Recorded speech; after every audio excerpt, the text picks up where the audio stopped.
Hi, everybody. Welcome to the new normal. I'm your host, Lisa Davis, aka Litecoin Lisa. It is a Monday. I hope you guys all had a Merry Christmas. Our friend I Am for I Am, is back from Hawaii, and we wanted to do a little wrap up for you on starting the new show with him on Mondays. So we'll be right back with William right after this.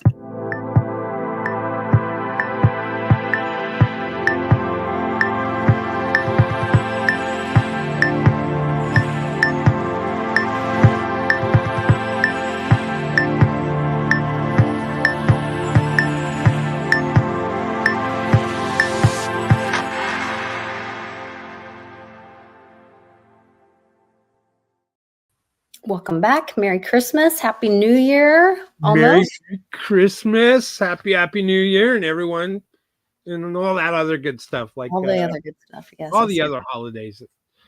I don't know what they all are. I don't know.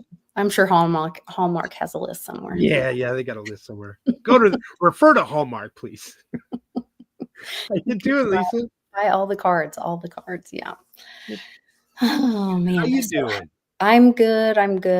We're getting through this. I'm ready to say goodbye to 2024 and looking towards a drama-free 2025. You're making me choke. Drama-free 25. Hey, it's always good to hope. Yes, that's what I wish for everyone. Yeah. There you go. Yeah. Oh my. Well, I'm struggling with the cold still, or allergies, or whatever, but Hawaii kicked my butt. I think I left a lung on a volcano over there somewhere. Excuse me if I'm coughing so much. My son seems to think that maybe I have walking pneumonia. I don't know. I'll go see a doctor for that. So, but I'm here. I made it back. Well, we're glad you're back. We missed you, and we are glad to have you back. I was excited to see your post today because I was wildly sending you ideas. Yes. Excited to see nasty old Mr. Black step down and turn in his caseload. There's all kinds of people. They're just dropping like flies and turning in their resignations, getting ready for Trump to his inauguration on the 20th. We'll see what happens. I don't know. There's this big storm system moving in as we look towards New Year's Eve and the 6th. I think that's interesting, kind of watching that kind of stuff gin up. Today, they delisted Tether on most platforms. Who would have thunk that? I don't know. I'm glad they didn't see that coming. No. Yeah. And then that kind of leads up to the FTX payout or payback. And of course, they're not giving anyone their Bitcoin back. No. But they're going to be. The price came up, so you made a little money in fiat. But people are demanding they want it in Bitcoin because they would have had a bigger return. But they're not going to. No. But Mom and I were talking about it, and she was saying, they might give it back to them in stable coins because there's this big push and this big chat up about stable coins. And of course, everybody's talking about the RUSD or RLUSD, the Ripple stable coin. But I think I'm kind of thinking they're going to really go more of that Circle USDC stable coin is kind of, anyway, I think they're all crap. Agreed. To be honest, but I think there are better choices, better options. I mean, first of all, fiat, like, hello, why would you even mess with fiat? Especially when you have other alternatives that are very easy to get in and out of. Litecoin, for example. I mean, hello, why would you take on just a fiat that is still, they're overprinting? So it just didn't make any sense to me. But I'll be honest with you, I was pretty good. I didn't dig deep into any of the news while I was on vacation. I stayed kind of separate for the most part. It was so tempting. So every once in a while I would pick up my phone and look at something like, oh, I want to read that. Oh, I want to watch that. No. Don't do it. Mental health holiday. Yeah. Yeah. I was like, oh, no, I can't do that. So I ended up downloading like things because it's a long flight, of course.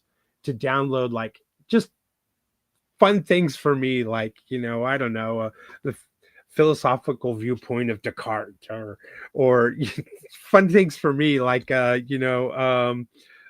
would Mises say about such and such, Oh, So, interesting. Yeah. so that's what I like, or would watch or listen to, or there's a gentleman by the name, I can't remember his name now, but it's Bald and Bankrupt, and he travels the world, and he speaks Russian, and he goes to all these old Soviet Union tiny towns and looks at their old mosaics that are all crumbling, Oh, I would love that. the Yeah. banushkas or whatever they're called, Mhm. the old women pushing the carts down the street, Yes. talking to him. And he's fun. And there's another gentleman that goes through all the Anasazi ruins in the Southwest. He's fun. So I I love all the really, travel. Yeah. I was into that kind of thing while I was, trying to stay unplugged. That's good. That's good. Yeah, Had a yeah, little mental health vacation as well then. yeah. But so what I thought was, I was like, oh, I know what I'm gonna do, because, well, I couldn't separate myself completely from it. When I was in Honolulu, I had to go see the Capitol, the state capitol, right? Well, it was the the chambers were closed, the Senate and the House were closed. So the guy told me, well, the best you could do is just go to that window, that one right there, and put your phone up to it, and you can take a picture of it through the glass, and you can see the chamber, the House and the Senate side. So I did that, and I went through the Supreme Court building, and the palace where the old Queen and King's palace was when Hawaii was a nation, before we took it over and whatever, occupied it. So I got the inside story. Oh, cool. I I'm not going to give out too many names here or people, Okay. whatever, but there was somebody at the state capitol who has lived there almost all his life. And I said, so can you tell me a little bit, maybe off the record?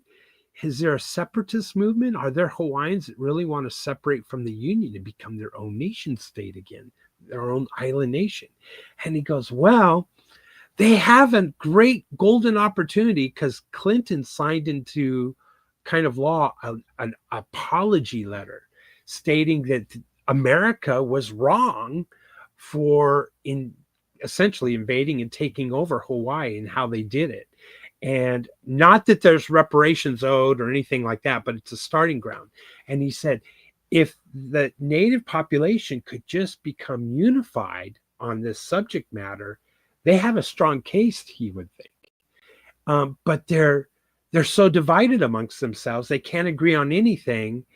And and shh, don't tell anybody this, Lisa, and everybody watching, shh, keep this quiet. But as long as the federal government keeps pumping a lot of money into Hawaii, and there's a lot of Democrats in Hawaii that take these handouts, then it's kind of like a bribe.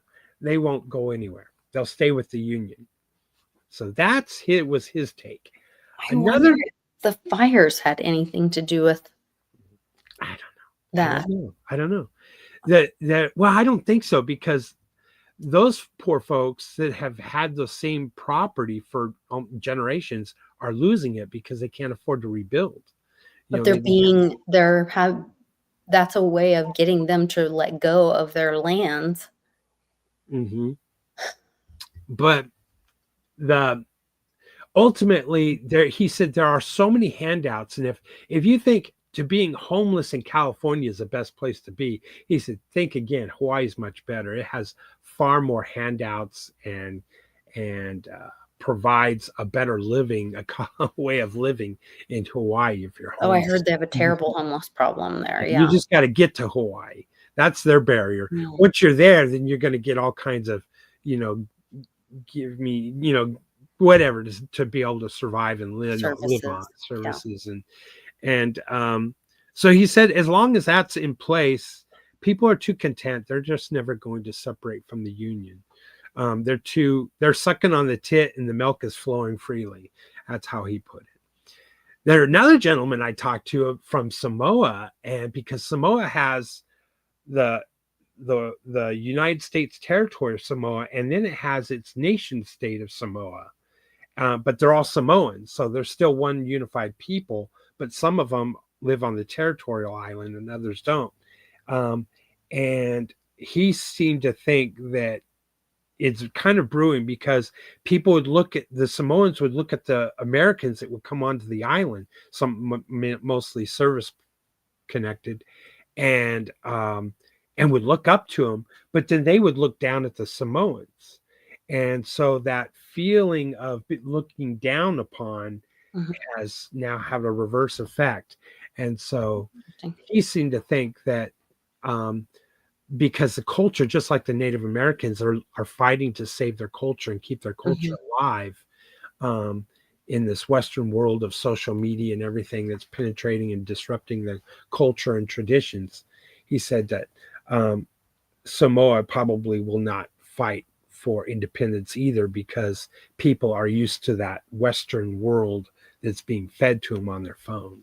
So that was the inside story from those two individuals. On the Polynesian Center was phenomenal, but I really enjoyed that. So is that like the two main tribes there in Hawaii, is the Polynesian and the Samoan? No, Samoan is its own Polynesian tribe in the island of it is a Samoa. Polynesian tribe. Okay. But there's a Polynesian cultural center on the island of Oahu, and it has, people or students that are from each Polynesian culture, like Samoan, Tongan, Fiji, Tahiti, Hawaiian, New Zealand, and etc. And there are students that have come to live in Hawaii and go to college there, and work at the Polynesian Center and talk about their culture and their way of life on their island, and speak the language and etc. And it's just fascinating to hear all the different stories, and really enjoyed that. That's highly recommended. Keeping all the cultures, or making an effort at least to keep the cultures alive. Polynesian studies and this kind of thing is really good. Really cool. But anyway, so that's kind of the inside story. And because we've talked a little bit about Texas, we talked about Alaska, separatists or sovereign movement, it made me think, what? How have we covered here, Lisa, on the show? And we've covered a lot, and I was shocked, so I went ahead and typed it up. Thank you for doing all this work. That's awesome. So anyway, we learned a lot this year, Lisa, and thanks to you. Well, thanks to you. Yeah, you put in a lot of work. Grind it up and dig into these things. One of our first things that we talked about was mediocrity, and is it a good thing or bad thing? And at first, the subject started coming up in some of you and Westwood talking about way back in March of 2024, and then later, I don't know, June, May. I was getting into common law and learning about all this kind of stuff, and actually, just the other day, Il Donaldo Trumpo's Twitter account tweeted, I think this was 2 days ago, a meritocracy. Like America.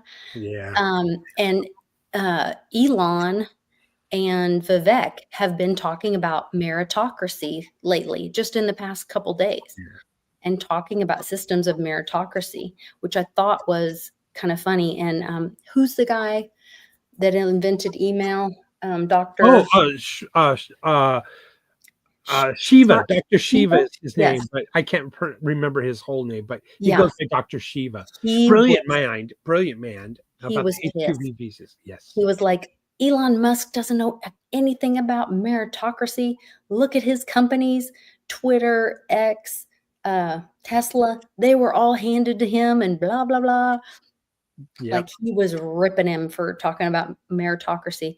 Dr. Shiva's got righteous anger. Yes, he's a brilliant man, but he's an angry man. Yes. And he may be right. Right. Well, what we learned when we talked about meritocracy was that basically that's what we expect from our politicians that we're electing. We think that they should be the most wise rulers. They've ascended that position to run for office because maybe they held a lower office and proved themselves at that position and kept moving up, maybe from the state level to the federal level, right? And But what happens is because we think that they are the best person for the job and we've elected them to that, then we trust them too much and we relinquish too much power to Mhm. that level of government. And so meritocracy turns into kind of more of a servitude. We become their servants rather than the other way around. And it's just a natural progression, unfortunately, of meritocracy. And it's kind of like also promoting beyond their capability, is Yeah. what happens. So we talked about that. We talked about agorism, why I'm at agorist, and and and those kinds of things. About it's basically just counter economics and voting with our wallet. But then it goes all the way to extreme of maybe being more anarchy, and but it's a way to fight a corrupt system and building parallel systems. I think we saw a great movement with that against all this DEI. Yeah, We've seen a lot of companies turn back and change their policies, whether it was Target, Budweiser, Tractor Supply. A lot of these companies changed their mind because a lot of Americans said, no, then I'm not buying your product. Then I'm not shopping at your place. right, And so we really saw agorism in action in America over these last couple of years. And so right. it does work. It does, and it counter economics is, in my viewpoint, is um, maybe more the peaceful way to create change in a Consumption. system, Mhm. and it's a choice. It's you can vote every day that way rather Right. than wait till November or March, right? Yeah. We talked about, and this is one of the ones that was close to my heart, was the levels of political awareness. Yes. And the level one is you basically just get your news and information essentially from one or two sources, and you trust them complicitly, and you think all the other sources are lies, but you don't go anywhere else. You really don't expand. And then level two, you kind of divvy out, you kind of look, explore over here, but nah, those are lies, and you come back to your same ones all the time. These are factual. Oh, what's that? Yeah, well, no, this is right. That's level two. And then level three is the Gelman amnesia effect.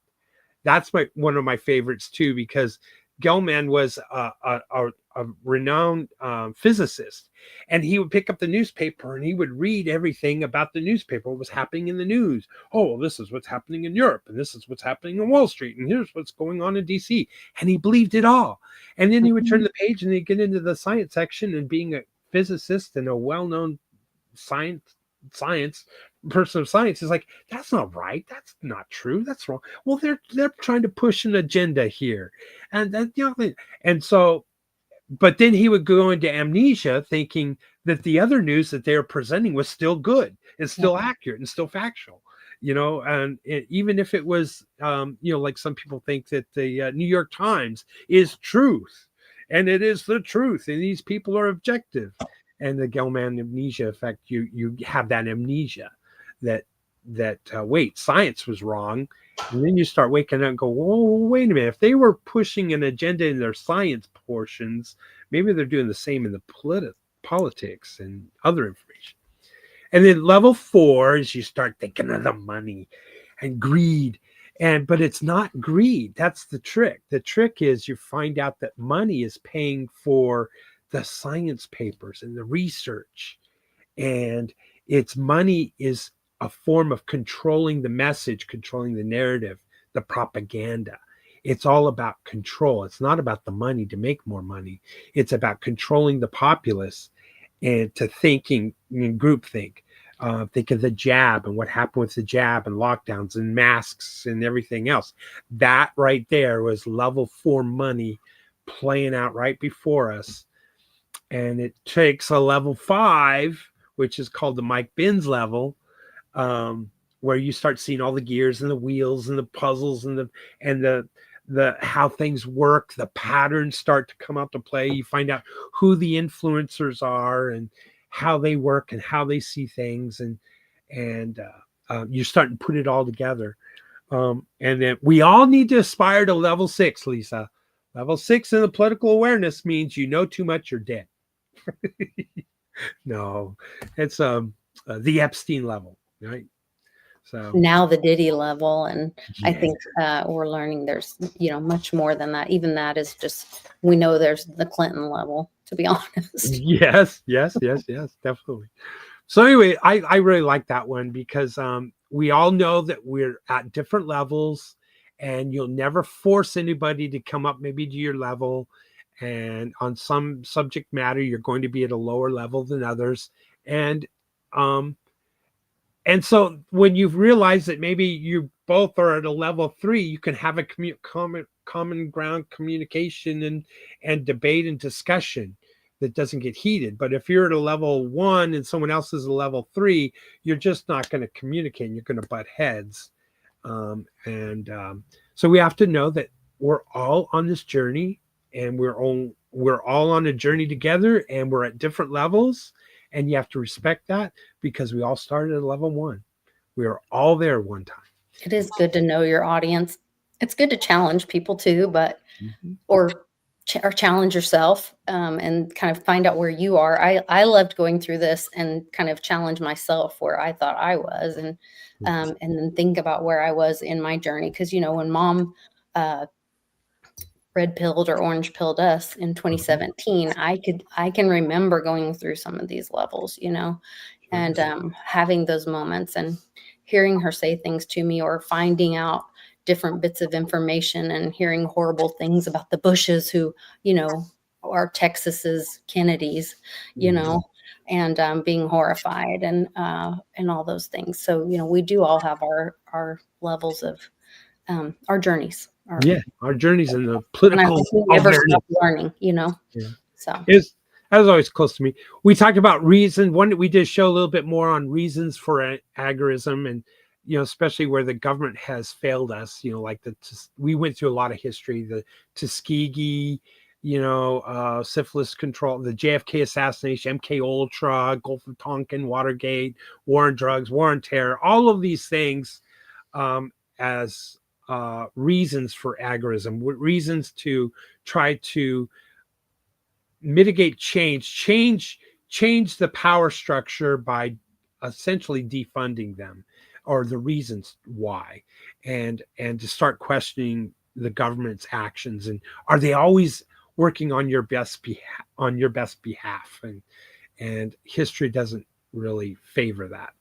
And we kind of touched into the Liberty Tree in Boston, and the idea that we're all Liberty trees, we're all individual trees, and we have individual freedoms that some of us recognize, and some of us don't realize that we have that freedom. But there's hope, because we start to realize that there is kind of like a Liberty Tree is also a place where people went to learn, learning with good faith what was liberty all about, what is freedom, what is the responsibility of having a freedom and a God-given right, or inalienable rights, and what are they. And that's what they used to do. They would meet at the Tree of Liberty and teach and learn these things. So that was good. We talked about the Great Sorting. Do you remember that? That was why do they separate us? Why do they keep us divided? How do they do it? Censorship is one of them. And suppressing information. Taxation is another way. The haves and the have-nots, and all of those things. And we went into the Chevron doctrine, and that case ruling. That's huge. And we haven't even seen the outcome of this one yet. But this was a landmark case that was ruled, I think, on our best interests. This is the Supreme Court, stood up and did the right thing on this one, because Congress didn't do their job.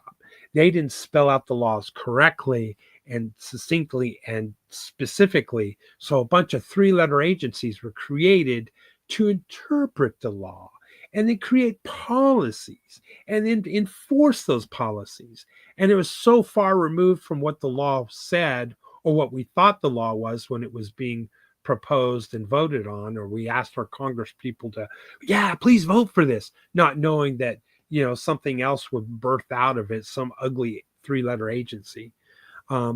So the Chevron ruling was huge. The Chevron doctrine being overturned was big. We talked about early CIA history. That was fun. Remember we talked about Giancana and the mafia and the CIA, how they came together after World War II. I would advise everybody to, like, if any of these sound interesting to you, especially, or you're like, well, wait, tell me a little bit more about that one, like the Chevron doctrine and how that might affect us moving forward. Because like I am said, that one, yes, that passed, and that decision was passed, but we have yet to see the full weight of that and what that could do for we the people, what still might come from that, the outcome of that.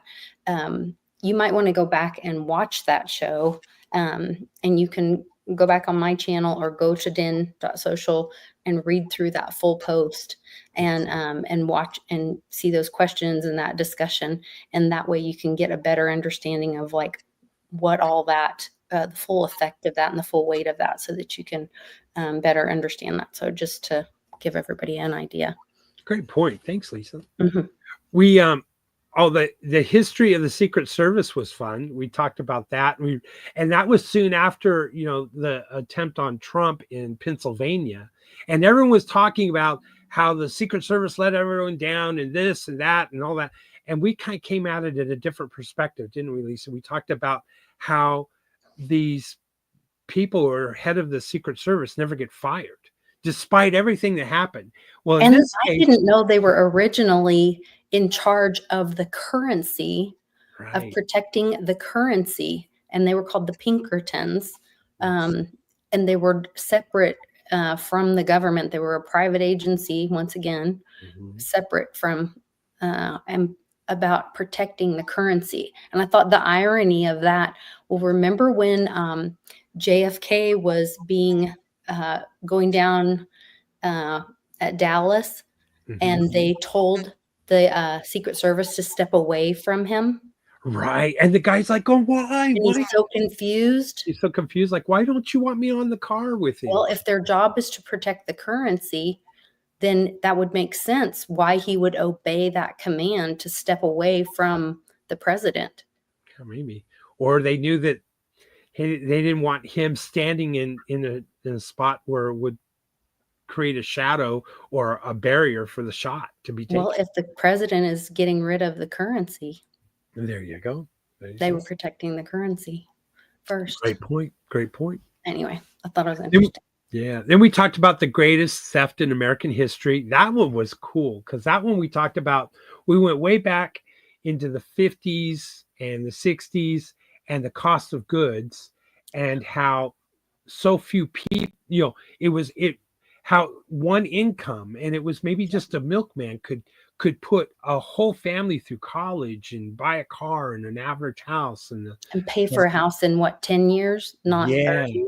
Yeah, exactly. All of these things. And now really it takes more than two incomes, like 2.5 incomes, to have that same level of standard of living. And we walked everyone through that timeline, that history of inflation.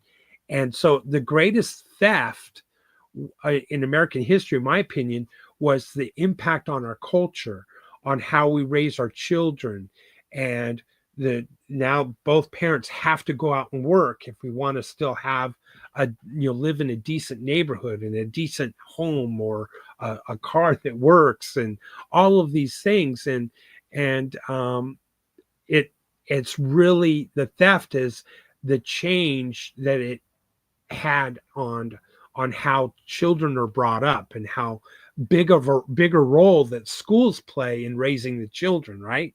All these things. And it really comes down to inflation, and inflation comes back to the Federal Reserve, and the printing of too many dollars, and what a giant impact that had on our lives, Then we talked about the idea of simplifying our taxes by, what if it was just a transaction tax? And my coffee here would be $5 coffee plus $26 in transaction fees to pay for state government and federal government and the debt and schools and pensions and all of this stuff. So it'd be a You must be $31 sending cost. that on ETH. What's that? You must be sending that on ETH. Yeah, it's basically what it is, right? Yeah. Or Bitcoin. So Or yeah, Bitcoin. imagine a $26 on every purchase just to pay for all levels of government. So that's what we did there. Nixon character assassination. That was just another assassination. It just wasn't bloody. It wasn't with a bullet, was it? The everything bubble. Oh, that's ugly because we found out about property taxes is such a scam that the property tax rate is being determined by the school districts that are bankrupt and the cities that are bankrupt, and they're asking for the property values to go up by a certain percentage to make enough property taxes to pay their ongoing costs to operate. So rather than it being the other way around where property taxes or government is at the size of the property tax, they're now starting to dictate what the property tax rate should be just to maintain their level of government spending. And it's fraud, it's a violation of the RICO, it's horrible. And it's just the start of the everything bubble. And that's what we talked about there about property taxes and how evil they are now. So it's really how you can't own your home if you're still paying property taxes on it, right? No, you never will. And that's what it was so crazy to me to see stories about people that, your home could be worth $100,000, $200,000, but if you owed $6,000 in property taxes, they could take your home. Yeah. That's crazy to me. Wrong. Just ain't right. Just ain't right. The eGold story, remember that one? We talked about the gentleman who started eGold and then the government shut him down. And this was long before Bitcoin. And we know that there's some influence there from how eGold was created and worked out. And there's kind of a tie to Bitcoin, Satoshi Nakamoto and his white paper. And I'm sure he was looking at the eGold story and how that played out. And eGold was centralized, and it was working. But the government said, no, you can't do that. They didn't want that competition, right? That was cool. We talked about a fictional story written by AI that what if 50 states voted to expel the DC from the Union? I think that was kind of fun. The Social Contract by how it predated the U.S. Constitution, but our founding fathers really looked at it and took bits and pieces of it to create the Articles of Confederation and later the U.S. Constitution. And it's a social contract between us and our government. We expect certain things from our government to do for us, and they must do these things for our protection, and they are our servants rather than the other way around. And that if it flip-flops, then the social contract is now broken. How a parallel society changed the government. We talked about Romania and how they built an underground network to subvert the government control. That was interesting. Yeah. That was fun. Why they censor us. We did a show on that. And it's obviously because they got a weak argument. And that's the concept there. Excuse me. If you got a weak argument, well, what do you want to do? You want to talk over the person. You want to censor them. You want to suppress that idea because your argument isn't strong enough to win. So you have to censor. Who are they? Who is they? The defined they. Yeah. And who controls the government? We're not going to go into that. People could be watching. So if you really want to see that, go to watch that show. Find out who the they are, according to I Am for I Am. But I'm just a guy on the internet. What do you know? I heard a good theory on that the other day too, about the layers of lies.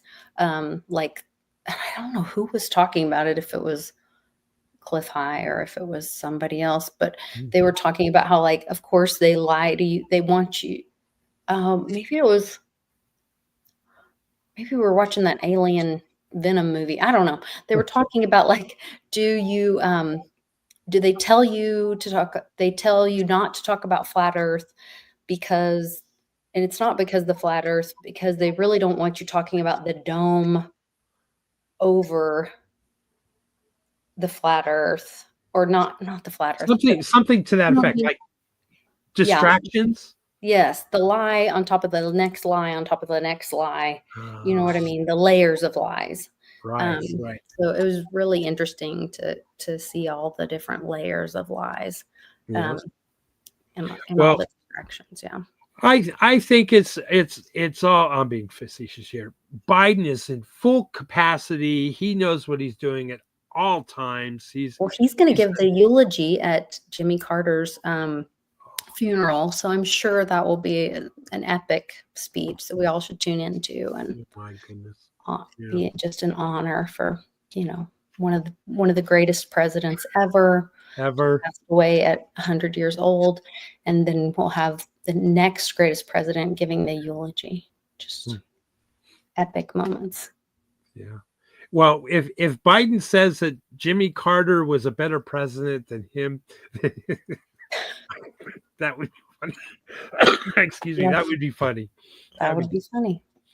Oh, having lived through that one, yeah. So then we talked about are the U.S. presidents been legitimately elected, and was the Articles of Confederation replaced by the U.S. Constitution done legally? Was that? Yes, I remember that. It becomes like a domino effect. Well, wait a minute. If the U.S. Constitution wasn't enacted per the Articles of Confederation, because remember, the Articles of Confederation state that has to be unanimous, and it wasn't unanimous like at the beginning. So then that means George Washington was never president. That was crazy to think about. That's crazy. Yeah. Crazy way of thinking of things and seeing things. That was a fun show. I like this one, Murder Mystery in Alaska. Remember that one? About Joseph Vogler. Who knew? I didn't know this one. I had stumbled upon it and had to talk about it, and that was fun. He was on his way to the UN, just about to go give an epic speech at the UN, invited to speak at the UN about Alaska's independence and how Alaska had been wronged. And I didn't know that such a small percentage of land is actually, when they voted, it was like 1-2% could be privately owned of all of Alaska. So more than 80% of the land in Alaska is owned by the federal government. That's crazy. That is crazy. And the last show we did was the second shooter of JFK. So proved. I love that one. Based off of geometry. The shots from that back, arcade way from the and that was new information that had just come out. Yes. This is not old rehashing. This is new information that you had found just had come out. So that was really interesting. There were less than 50,000 people in this world that had found out or learned about this. And to take you back, you folks got to really go watch the show. But there's this gentleman paid a heavy price for the original or high quality images of the JFK setting or time at the time of the shooting, and they're high-res photos. And then he painstakingly went through with a magnifying glass looking at different things, and he found a man with over his shoulder a step ladder, and then he figured out where the geometry was, the shot through the front windshield, where the shot had to come from, and it came from a place where who knew that there's this metal box under this little part of this tunnel that someone could have hidden behind, and it has a perfect trajectory to the windshield of the car where it would have struck Kennedy in the neck.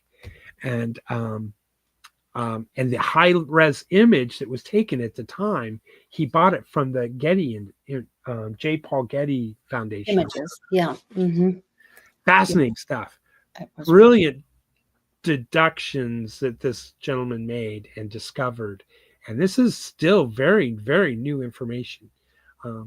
So wow, Lisa, 22 is my favorite number. I was going to say how wild that is, 22. Yeah. Crazy. So we learned a lot. I had fun this past year, 2024.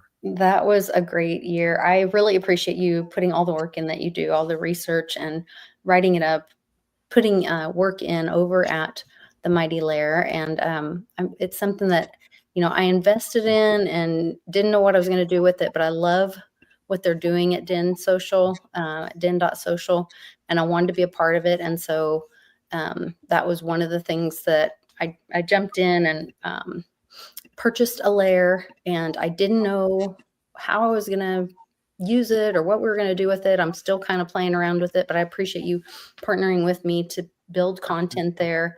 And I would welcome any of you guys to join den.social. It's free. You just need an email. You can make up a new email. It's just so that you can, if you need tech support, they have some way to reach you. You can use a fake name. You can whatever, be anonymous that way. But you can join that way. You go in and you join the Mighty Lair, and then I really want to try to challenge this year for us to like build more community there, have more engagement. I'm going to try to figure out how I can give out like the lair ownership token thing, figure out some kind of challenge or game or gamification of it. I don't know, all those, crypto words that I don't know what the heck, all those techie things. So if you guys have ideas, please message me about that or make a post on the Mighty Lair, and maybe we can do some kind of contest and get something going there. I'd love to use that more. So, and big things are happening in Den in the near future. Maybe we'll talk about that next week. Oh, cool. Stay tuned. I expect some big changes in 2025 with Den, and exciting. And now I'm an emperor of the DAO. So that's right. You're talking to a real emperor. DAO. I love it. I always wanted to meet an emperor. All right. Well, thanks for doing this again. And thank you guys all for watching in the chat. I appreciate it. And I appreciate your energy that you're sharing on the show. Please give us a like, share the video, and go back and pick one of those shows and go back and watch it and let us know which one was your favorite from 2024. So we'll see you guys next time. See ya.